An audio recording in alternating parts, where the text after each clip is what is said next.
আল্লাহর হস্তে কই দাড়িটা রাখুন আর দাড়িটা কাটতে না, আল্লাহর হস্তে কই দাড়িটা রাখুন আর দাড়িটা কাটতে না। কে দাড়ি রাখতেন জানেন?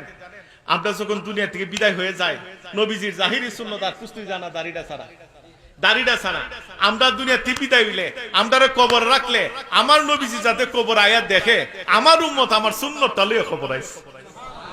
আরে ওই দয়াটাই যদি লাগে নবীজির অন্তরে, এটাতে আপনি পাপ।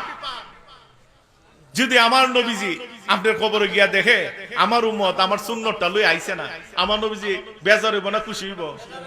আমার নবীরে বেজার করি না। দেখেন কবরে যখন আমরা রাখি আইব, নবীজি আইলে নবীজির কাছে আপনি কটা নেকি করছেন, গুনাহ করছেন, এই হিসাব দিবেন, দেওয়া হবে না, হিসাব দেওয়া হবে না। কিন্তু আমার নবী দেখলেই বুঝতো আমার উম্মত আমার সুন্নতটা লইয়া খবর আইছে। সুবহানাল্লাহ। এই জন্য দাড়িটা দেখেন, দাড়ি রাখলে মানুষের চেহারা বিশ্রী দেখায় না, বরঞ্চ সুন্দর লাগে। আল্লাহ পাক কুদরত নূর দিয়া দেন। আজকে বিভিন্ন পেশাজীবী, বিভিন্ন বিধর্মের লোকেরা এখন দাড়ি রাখা শুরু করে দিছে, ঠিক কি না? আর বিভিন্ন ক্যাটাগরির পেশাজীবী লোকেরা দাড়ি রাখা শুরু করে দিছে। আপনিও দাড়িটা রাখেন। অনেক যুবকরা আছেন ভাবতে পারেন যে হুজুর দাড়িতে রাখতাম, অন বিয়ানি না করতে পারি। মেয়ের বাপি নিয়ে আবার আমার কাছে তার মেয়ে বিয়া না দেয়।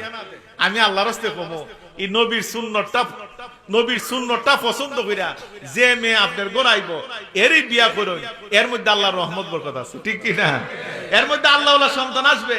আর আমার নবীর সুন্নতরে যে মেয়ে পছন্দ করে না, এই মেয়ে বিয়া করুন না। যদি করুন একটা ফুলাফানো ভালো হইতো না, একটা ফুলাফানো ভালো হইতো না।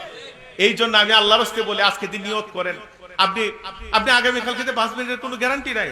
যদি আজকে থেকে নিয়ত করতে পারেন যে না, আজকে থেকে এই দাড়ির ফজিলত সম্পর্কে আমি শুনলাম, যে আল্লাহ আমি আজকে নিয়ত করছি আর দাড়ির মধ্যে কুল লাগাইতাম না, হয়তো আল্লাহ পাক রব্বুল আলামিন এই আপনার বিনয়ী অবস্থার উপর নির্ভর করে আপনার জীবনে গুনাহ খাতা মাফ করে দিতে পারেন।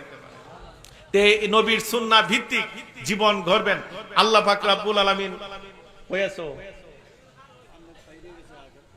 আল্লাহ পাক রব্বুল আলামিন আমরা সকলকে কবুল করুন, সবাই বলে আমিন।